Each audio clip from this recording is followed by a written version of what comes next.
Hello students, आज अपन बात करते हैं बॉटनी के जर्नल इंट्रोडक्शन की। जिन विद्यार्थियों को बॉटनी हार्ड लगती है वो विद्यार्थी खुद कहेंगे कि बॉटनी इतनी इजी है। तो बॉटनी का अपन जर्नल इंट्रोडक्शन आज स्टार्ट करते हैं। देखो, बॉटनी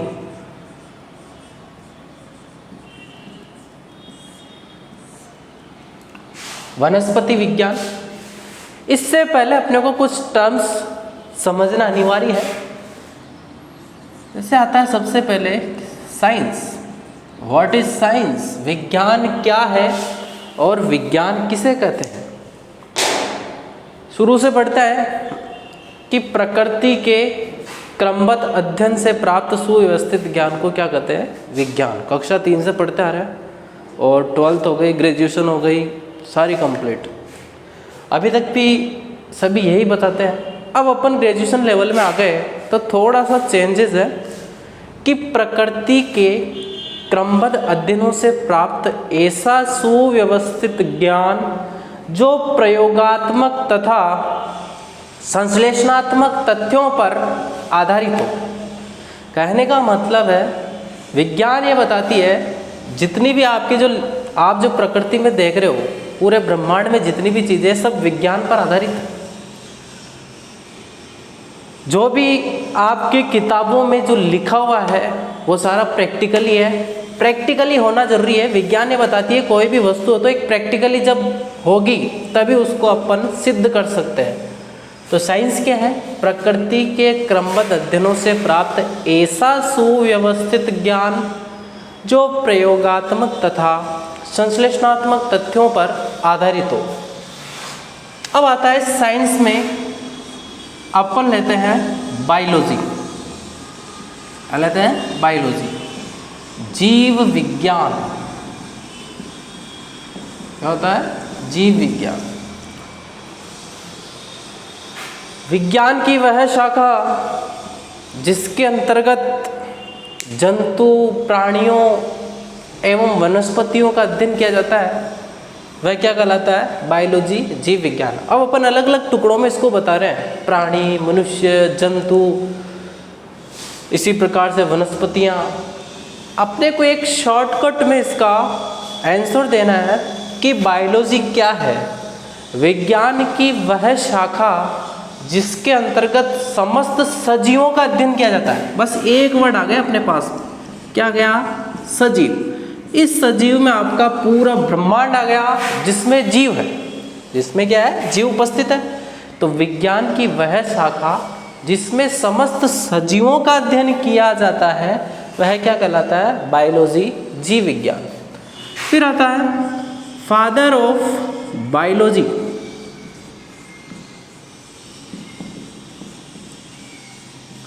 इस जीव विज्ञान के जनक कौन है? तो जीव विज्ञान के जनक है अरस्तु। कौन है जीव विज्ञान के जनक? अरस्तु। तो फादर ऑफ बायोलॉजी कौन है? अरस्तु। इस प्रकार से इस बायोलॉजी को भी 2 भागों में विभाजित किया गया है। उसमें पहला है आपका बॉटनी, वनस्पति विज्ञान, और सेकंड है जूलॉजी, प्राणी विज्ञान, जंतु विज्ञान या प्राणी विज्ञान। ये 2 शाखा। तो बायोलॉजी को कितने भागों में बांटा गया है? 2 भागों में, बॉटनी वनस्पति विज्ञान और जूलॉजी प्राणी विज्ञान। बॉटनी विज्ञान की वह शाखा जिसमें समस्त वनस्पतियों या पेड़ पौधों का अध्ययन किया जाता है वह कहलाती है बॉटनी, वनस्पति विज्ञान। और जूलॉजी विज्ञान की वह शाखा जिसमें समस्त जंतुओं एवं प्राणियों का अध्ययन किया जाता है उसे कहते हैं जूलॉजी।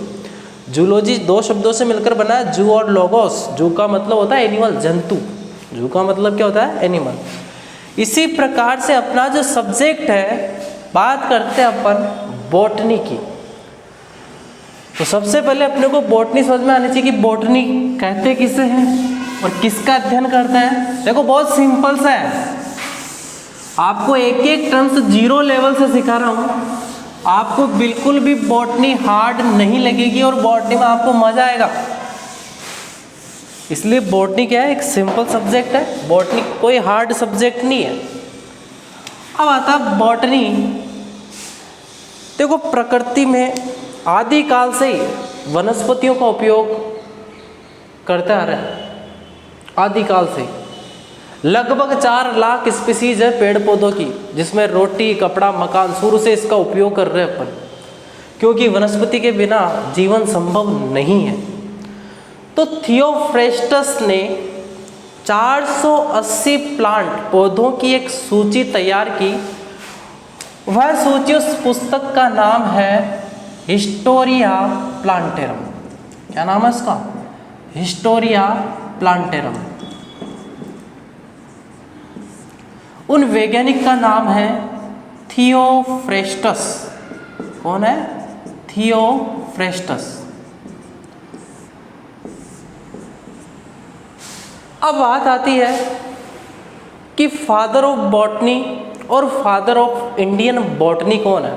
तो सबसे पहले आता है फादर ऑफ बॉटनी।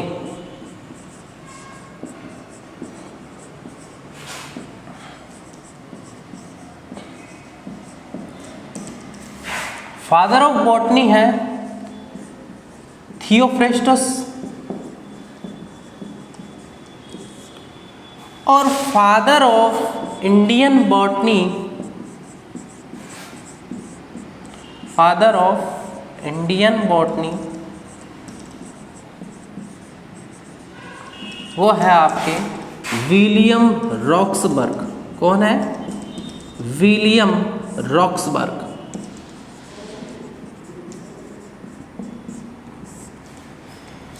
तो वनस्पति विज्ञान के जनक कौन है पूरे वर्ल्ड के? थियोफ्रेस्टस। इसी प्रकार से father of Indian botany, father of Indian botany कौन है? फादर ऑफ इंडियन बॉटनी है भारतीय वनस्पति विज्ञान के जनक कौन है? William Roxburgh. इसी प्रकार से father of modern botany, father of modern botany, आधुनिक वनस्पति विज्ञान के जनक हैं, उनका नाम है कैरोलस लीनियस। क्या नाम है उनका? Carolus Linnaeus. इस कैरोलस लीनियस ने पौधों की नामकरण पद्धति को बताया, जिसके कारण पूरे वर्ल्ड में एक ही प्लांट्स के एक ही नाम रहते हैं। उस पद्धति का नाम है नामकरण की द्विनाम पद्धति। जिस प्रकार से रसायन विज्ञान में नामकरण की IUPAC पद्धति है, international code of botanical nomenclature, उसी प्रकार से वनस्पति विज्ञान में भी नामकरण की कौन सी पद्धति है? द्विनाम पद्धति। द्विनाम पद्धति के जनक कौन है? Carolus Linnaeus. अब बात करते हैं कि थियोफ्रेस्टस के आधार पर प्लांट्स को कितने भागों में विभाजित किया गया है।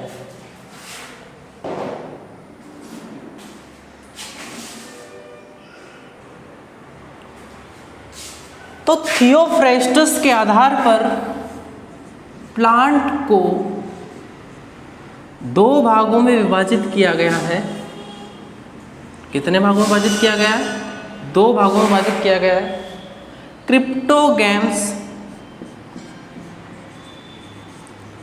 क्रिप्टोगैम्स और फेनेरोगैम्स।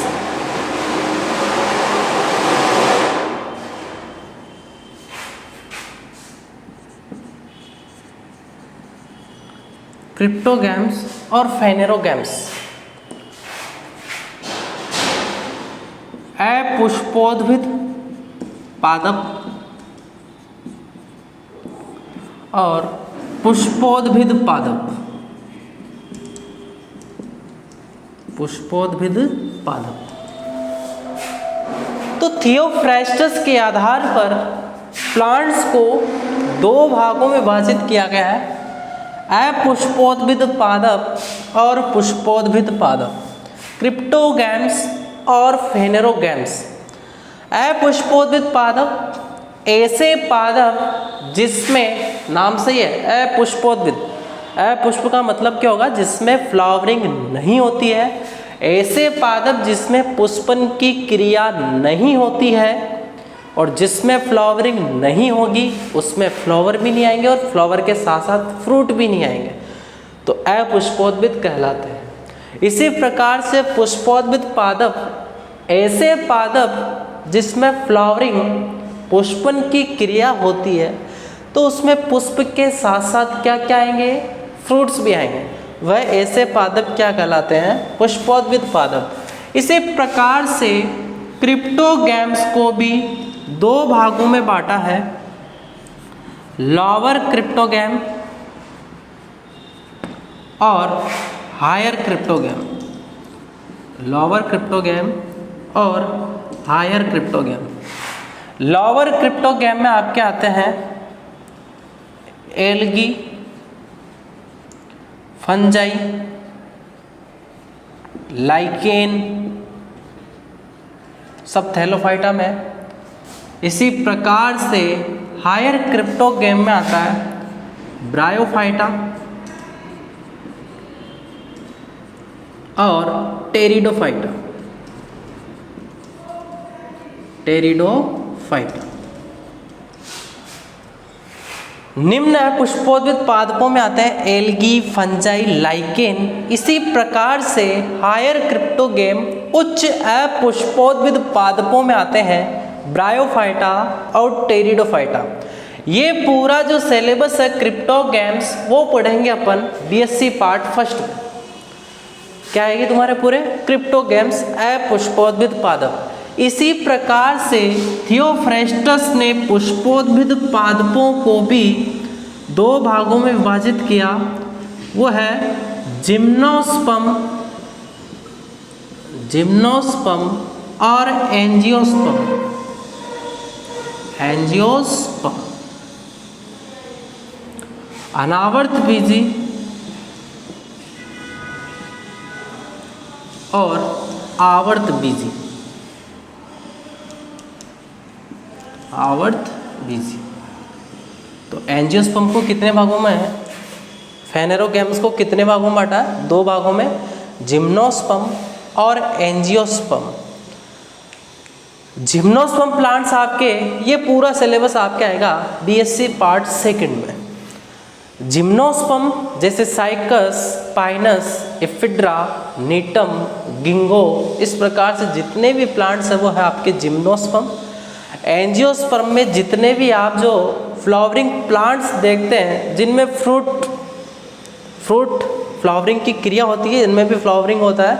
एंजियोस्पर्मिक प्लांट में जितनी भी फैमिली हैं जैसे Ranunculaceae, Poaceae, Chenopodiaceae, Leguminosae, Brassicaceae, Asteraceae, Acanthaceae, Malvaceae, Rutaceae, इस प्रकार से कई सारी फैमिलियों में जितने भी प्लांट्स आएंगे उसका अध्ययन करेंगे अपन एंजियोस्पर्म में। एंजियोस्पर्म दो शब्दों से मिलकर बना है, एंजियो और स्पर्म। एंजियो और स्पर्म, स्पर्म का मतलब होता है बीज और एंजियो का मतलब होता है कवच। ऐसे पादप जिनके बीज फल वित्ती से, पूर्णतया फल वित्ती से ढके होते हैं, उनको कहते हैं एंजियोस्पर्म। इसी प्रकार से आपके बात चल रही है पुष्पोद्भिद पादप कि लोअर क्रिप्टोगैम में है एल्गी, फंजाई, लाइकेन और हायर क्रिप्टोगैम में ब्रायोफाइटा, टेरिडोफाइटा। टेरिडोफाइटा में अपन देखेंगे लाइकोपोडियम, इक्विसिटम, टेरिस, मार्सिलिया। इसी प्रकार से अपन ब्रायोफाइटा में देखेंगे रिक्सिया, मार्केंसिया, फिनेरिया, एंथोसिरोस। ये आपके सिलेबस में केवल 4 ब्रायोफाइटा और टेरिडोफाइटा आपके टोटल कितने हैं, 5। टेरिडोफाइटा शब्द की उत्पत्ति हुई है टैरोन से। किससे हुई है, टैरोन से। और टैरोन का शाब्दिक अर्थ होता है पंख के समान पत्ती युक्त पादप, वह कहलाते हैं आपका टेरिडोफाइटा। अब बात आती है, जैसे आप किसी तालाब या झरने के पास में गए होंगे, उस झरने के पास में आपको जो पानी है वो रेड रेड कलर का दिखाई देता है। क्या देता है आपको? रेड कलर का दिखाई देता है। आप दूर से बोलते हो वाव, वो वाव नहीं है, वो वाउचेरिया है। क्या वो? वाउचेरिया। उस एल्गी का नाम क्या है? वाउचेरिया। इसी प्रकार से बहुत से क्वेश्चन इस प्रकार से आते हैं कि सबसे छोटा जिम्नोस्पर्म कौन सा है और सबसे बड़ा जिम्नोस्पर्म कौन सा है? तो सबसे बड़ा जिम्नोस्पर्म है सिकोया सिम्परवरेंस। कौन सा है? सिकोया सिम्परवरेंस। लगभग 624 मीटर लंबा प्लांट होता है। पूरी प्लांट किंगडम का सबसे लार्जेस्ट प्लांट है वो है जिम्नोस्पर्म का, उसका नाम है सिकोया और उसकी स्पीसीज है सिम्परवरेंस। इसी प्रकार से द स्मॉलेस्ट जिम्नोस्पर्म, सबसे छोटा अनावर्त बीजी पादप, उसका नाम है जामिया पिग्मिया। क्या नाम है उसका? जामिया पिग्मिया।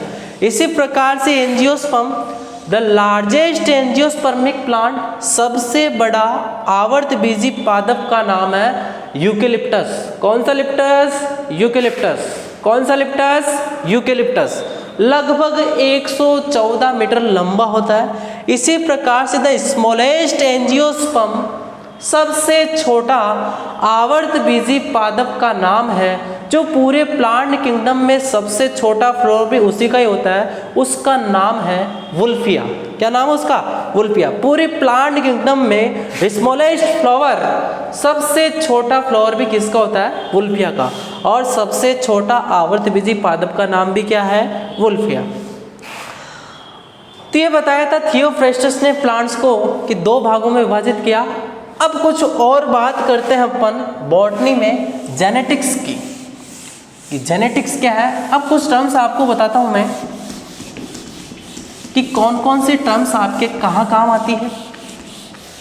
देखो बहुत सिंपल सा है, कोई हार्ड नहीं है।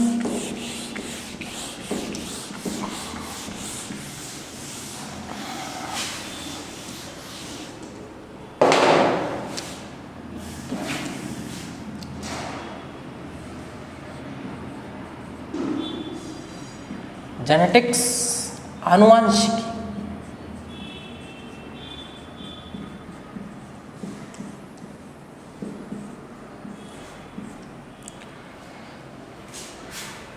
अब बात आती है आनुवंशिकी, विज्ञान की वह शाखा जिसके अंतर्गत आनुवंशिकता संबंधी या आनुवंशिकता संबंधी विषयों का अध्ययन करते हैं। ऐसी शाखा कहलाती है आनुवंशिक जेनेटिक्स। देखो जेनेटिक्स को अगर मैं 2 भागों में विभाजित करूं तो देखो जीन निकल रहा है यहाँ से। क्या निकल रहा है? जीन। आनुवंशिकी की कही है क्या? जीन। और जीन नाम सबसे पहले किसने दिया था? जॉनसन ने। किसने दिया था? जॉनसन ने। तो बात आती है फादर ऑफ जेनेटिक्स की। फादर ऑफ जेनेटिक्स, तो फादर ऑफ जेनेटिक्स कौन है? Gregor John Mendel. क्या नाम है उनका? ग्रेगर जॉन मेंडल, जिन्हें आनुवंशिकता का जनक भी कहते हैं। जीन किसे कहते हैं? आनुवंशिक लक्षणों को एक पीढ़ी से दूसरी पीढ़ी में पहुंचाने वाली यूनिट जो होती है वह क्या कहलाती है? जीन। जीन नाम सबसे पहले किसने दिया था? जॉनसन ने। और आनुवंशिकता का जो पिता है, आनुवंशिकी के जनक है, वो कौन है? Gregor John Mendel. ऑस्ट्रिया के रहने वाले थे। कहाँ के रहने वाले थे? ऑस्ट्रिया के। अब मेंडल ने 3 नियम दिए आनुवंशिकता संबंधी, 3 नियम दिए। एक तो था पूर्ण प्रभाविता का नियम, पृथक्करण का नियम या युग्मकों की शुद्धता का नियम, और तीसरा था स्वतंत्र अपव्यूहन का नियम। ये 3 नियम थे। किसने? ग्रेगर जॉन मेंडल ने। मेंडल की मृत्यु के पश्चात कुछ समय तक जेनेटिक्स सब्जेक्ट पर कोई ध्यान नहीं दिया गया और वहीं उसका काम रुक गया। तो इसकी मृत्यु के बाद 30 साल बाद वापस से मेंडल की, जिसे बोलते हैं रिकवरी, जहाँ तक इन्होंने नियम रखे, इनकी कमियों को दूर करने के लिए 3 वैज्ञानिक आए उन तीनों वैज्ञानिक को बोलते हैं मेंडल की रिकवरी या मेंडल के पुनः खोजकर्ता वो थे ऑस्ट्रिया के एरिक वॉन शेरमेक, जर्मनी के कॉल कोरेंस और हॉलैंड के ह्यूगो डिवरीज। ह्यूगो डिवरीज नाम सुना होगा, नाम सुना है। ये तीनों वैज्ञानिक थे मेंडल के पुनः खोजकर्ता। इसी प्रकार से मैं बात करूं न्यूक्लिक अम्ल, न्यूक्लिक एसिड, तो न्यूक्लिक अम्ल कितने प्रकार के होते हैं? 2 प्रकार के। कितने प्रकार के होते हैं? 2 प्रकार के। कौन कौन से? डीएनए और RNA. DNA deoxy ribose nucleic acid, ribose nucleic acid. कितने प्रकार के होते हैं न्यूक्लिक अम्ल? 2 प्रकार के, डीऑक्सी राइबोज न्यूक्लिक एसिड और राइबोज न्यूक्लिक एसिड। डीएनए का जो द्विकुंडलित मॉडल है, सर्पिलाकार मॉडल, वो किसने दिया था? वाटसन और क्रिक ने। इसी प्रकार से आरएनए कितने प्रकार के होते हैं? आरएनए कितने प्रकार के होते हैं? 3। कौन कौन से? मैसेंजर आरएनए, ट्रांसफर आरएनए और राइबोसोमल आरएनए। कितने प्रकार के होते हैं? 3 प्रकार के। हमें आरएनए कितने प्रकार के होते हैं? मैसेंजर आरएनए, राइबोसोमल आरएनए और ट्रांसफर आरएनए। कितने प्रकार के हैं? 3 प्रकार के। जो तीनों प्रकार बता रहा है गलत। आरएनए 2 प्रकार के होते हैं। पहला है आपका जेनेटिक और दूसरा है नॉन जेनेटिक। कौन सा है दूसरा? Non genetic. तो आरएनए कितने प्रकार के? याद रखना, आरएनए 2 प्रकार के होते हैं, जेनेटिक आरएनए और नॉन जेनेटिक आरएनए, आनुवांशिक आरएनए और अनानुवांशिक आरएनए। ये जो आपके नॉन जेनेटिक आरएनए है वह है आपके 3 प्रकार के, मैसेंजर आरएनए, राइबोसोमल आरएनए और ट्रांसफर आरएनए। इसी प्रकार से नाइट्रोजनिक क्षारक कितने प्रकार के होते हैं? अब नाइट्रोजनिक क्षारक कितने प्रकार के होते हैं? नाइट्रोजनी क्षारक, नाइट्रोजनिक क्षारक 2 प्रकार के होते हैं, फ्यूरिन और पिरिमिडिन। कितने प्रकार के होते हैं? 2 प्रकार के, फ्यूरिन और पिरिमिडिन। फ्यूरिन में आता है एडेनिन, ग्वानिन और पिरिमिडिन में आता है थाइमिन, साइटोसिन। तो नाइट्रोजनिक क्षारक कितने प्रकार के होते हैं? फ्यूरिन और पिरिमिडिन 2 प्रकार के। कहने का मतलब है 2 गोरे हैं और 2 काले हैं, दोनों भाई बहन हैं आपस में। ये भी दोनों आपस में भाई बहन है और ये भी दोनों आपस में भाई बहन है। अब मेरे को एक बात बताओ कि कभी भी भाई बहन की शादी होती है क्या? साथ में भाई बहन की शादी साथ में होती है क्या? नहीं होती है। तो पड़ोस वाले से शादी करेगा तो एडेनिन शादी करता है थाइमिन के साथ और ग्वानिन शादी करता है साइटोसिन के साथ। तो ग्वानिन साइटोसिन के साथ बनाता है ट्रिपल बॉन्ड और एडेनिन थाइमिन के साथ बनाता है डबल बॉन्ड। तो नाइट्रोजनिक क्षारक कितने प्रकार के होते हैं? 2 प्रकार के, फ्यूरिन और पिरिमिडिन। दोनों भाई बहन कौन कौन से हैं? एक भाई बहन का जोड़ा है एजी सुनोजी और पिरिमिडिन एजी सुनोजी टीसी ले जाओ, टीसी। एडेनिन थाइमिन के साथ बनाता है डबल बॉन्ड और ग्वानिन साइटोसिन के साथ बनाता है ट्रिपल बॉन्ड। तो नाइट्रोजनिक क्षारक कितने प्रकार के? 2 प्रकार के, फ्यूरिन और पिरिमिडिन। अब नाइट्रोजनिक क्षारक डीएनए में तो होते हैं adenine, guanine, thymine, cytosine. RNA में चेंजेस केवल इतना सा है कि थाइमिन के स्थान पर यूरेसिल पाया जाता है। क्या पाया जाता है? यूरेसिल। तो आरएनए में नाइट्रोजनिक क्षारक में क्या फर्क है कि आरएनए में नाइट्रोजनिक क्षारक के थाइमिन के स्थान पर यूरेसिल पाया जाता है। आगे और इसकी विस्तृत अपन चर्चा करेंगे। देखो अभी बहुत सारे टॉपिक्स आएंगे आपको, एक एक टॉपिक। अभी 0 लेवल अभी बहस चल रहा है अपना बॉटनी का। अभी मैं शुरू नहीं हुआ हूँ, शुरू होने की कोशिश कर रहा हूँ बस। केवल अभी तो नॉर्मल था। आगे का जो लेक्चर है अपन आगे की जो अपन बात करेंगे वो अपन नेक्स्ट लेक्चर में करेंगे। Okay, thank you so much.